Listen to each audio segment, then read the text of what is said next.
Alright, ladies and gentlemen, I'm here on the show, and I'm here to recap Game 2 of the Eastern Conference Semifinals here between the New York Knicks and the Indiana Pacers. And the Knicks, they take care of home court advantage here in the first two games. They beat the Pacers here tonight, 130-122 reaction, or 130-121, with a big third quarter. And that's where the Pacers lost this game, I thought. And this is a game they had to win. So I know they're going home next two games, but this Knicks team is too good. And they had 3 players score 28. 2 players scored 28. And Brunson scored 29 despite playing hurt. Hartenstein nearly put up a triple-double. Josh Hart nearly did as well. And they played 1, 2, 3, 4, 5, 6, like a 7-man rotation. Because you have Mitchell Robinson hurt. Because you have Randall Bogdanovich out, obviously. But this is a game the Pacers have to win. Jalen Brunson playing hurt. OG Anunoby exits early. This is a game you gotta win. And the Pacers, they did a good job in the first half. It was 36-36 after the first quarter. Both teams were on fire offensively. The Pacers had a good end to that first quarter. Then they had a good second quarter, 37-27. So they were playing great. Tyrese Halliburton was great in that first half. I believe he had 19 points. He was more aggressive, I thought, in the first half, taking shots, but he was too passive in that second half. I mean, he was just too passive. And then that third quarter, the Knicks just took over.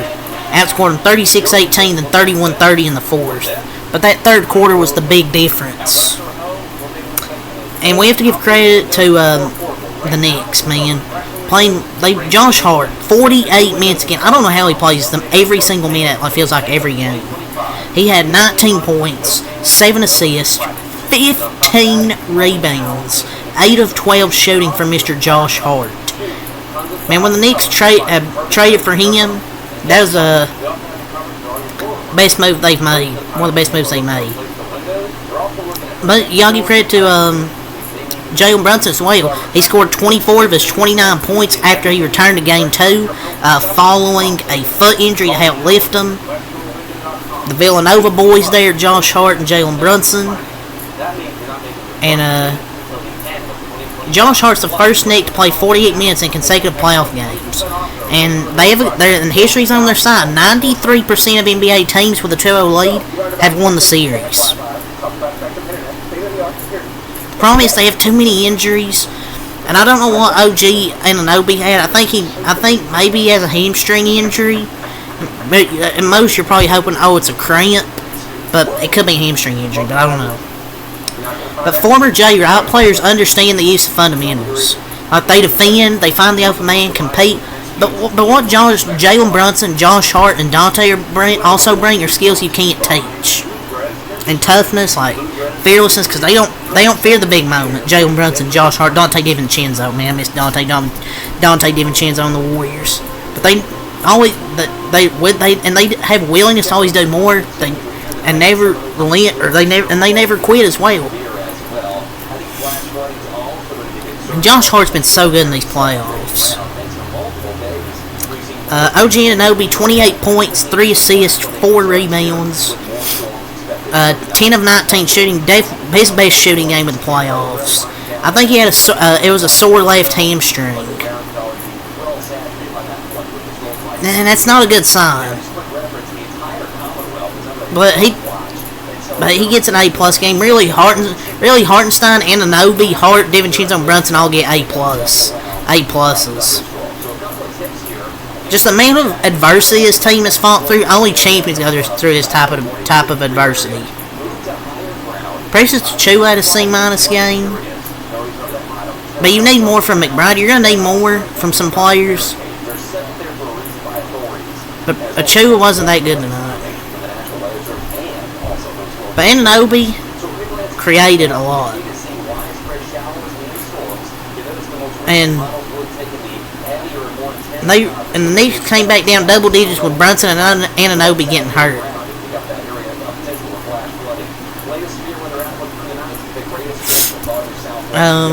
Hartenstein, 14 points, 8 assists, 12 rebounds, 5 of 7 from the floor. Nearly a triple-double. Isaiah Hartenstein is completely balling for this Knicks team. Really probably one of their most underrated guys.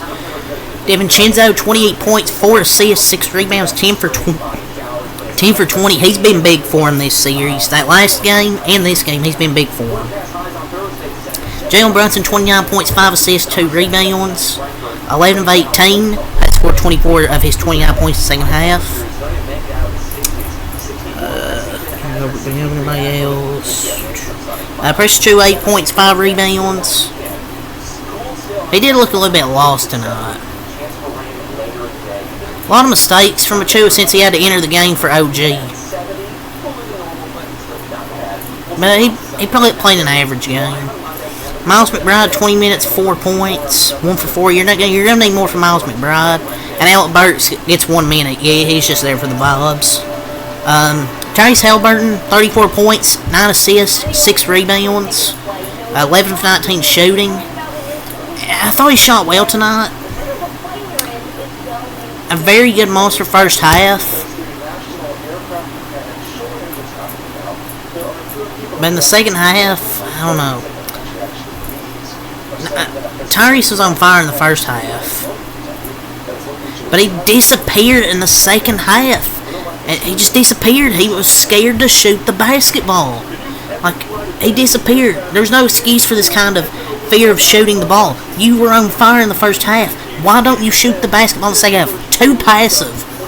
Because you had Siakam and Miles Turner who had duds tonight. They've been good throughout the playoffs.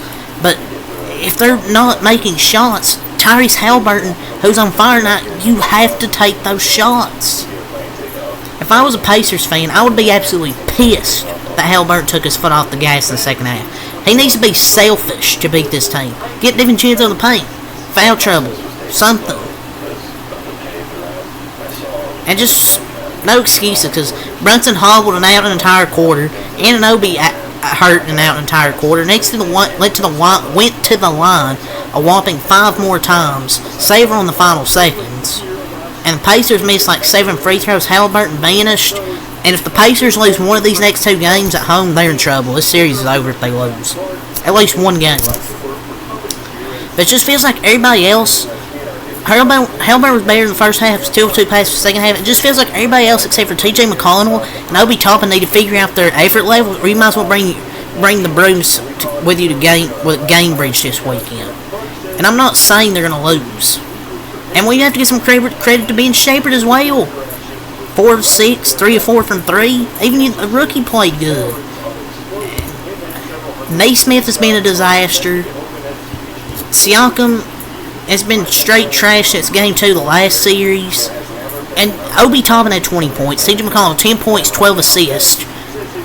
How do you not have one of them 2 closing this basketball game in the final 7 minutes?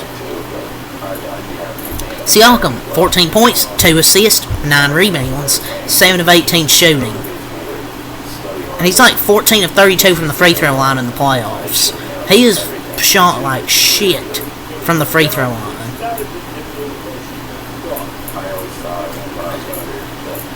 So he's not a good free throw shooter at all. Naismith, you played 34 minutes, sir. You got 6 points. Only 6 points. 2 of 7. He's been a disaster. Miles Turner, 31 minutes. You only had 6 points, sir. 7 rebounds, 3 of 11 shooting. What the? Miles Turner, it feels like it's a waste of freaking height. The freaking plays so soft. Nembhard, 15 points, 4 assists. 7 of 9. If the Pacers want to get back in this series, T.J. McConnell needs to be the primary defender on Brunson. Because Nembhard isn't the answer. T.J. McConnell plays more tougher defensively. He had 10 points, 12 assists, 4 rebounds, 5 of 9. And he's a plus. I saw a stat out there, plus 32 with him on the floor and plus 32 with him on the floor and minus 19 or plus 19 or something with him on the floor and a minus 32 with him on the bench. And was out the final 7-10. I don't get it. Obi Toppin, 20 points, 3 rebounds, 7 of 10. And yet, no Obi Toppin. I didn't see Obi Toppin out there in the fourth quarter. And if he was, I didn't notice. Ben Shepard, 11 points, 4-6 from the floor, 3 of 4 from 3. The Pacers really... What the fuck is happening with my stat sheet here tonight? The fuck? And both teams really shot well. Isaiah Jackson also had 5... What the fuck is happening?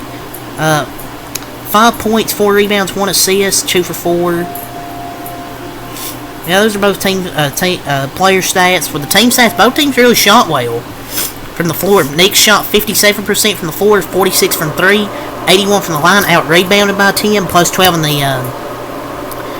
what the fuck is happening? Plus 12 in the defensive glass, and out-rebounded by 10. Pacers shot 51% from the floor, 44 from 3. But from the free throw line, only 10 of 17. You gotta make your free throws. They're free, Indiana. Both teams scored over 60 plus points in the paint. Each team had 9 turnovers. Each team had 3 blocks, 5 steals. It was just that third quarter, and the Pacers just didn't have an answer to stop Jalen Brunson in that second half. And they just really struggled to stop Anunoby, DiVincenzo as well, Josh Hart. The Pacers are going to need a collective team effort. You're going to have Halliburton not be so passive when he's on fire. Siakam, Miles Turner, they got to step up. They need to play T.J. McConnell more. They need to put him on Jalen Brunson because he's their best defender that will cause trouble for Brunson. That's just what I would do, but well, who knows. But the Knicks win 130-121, so it's all the same. Next time out. Peace.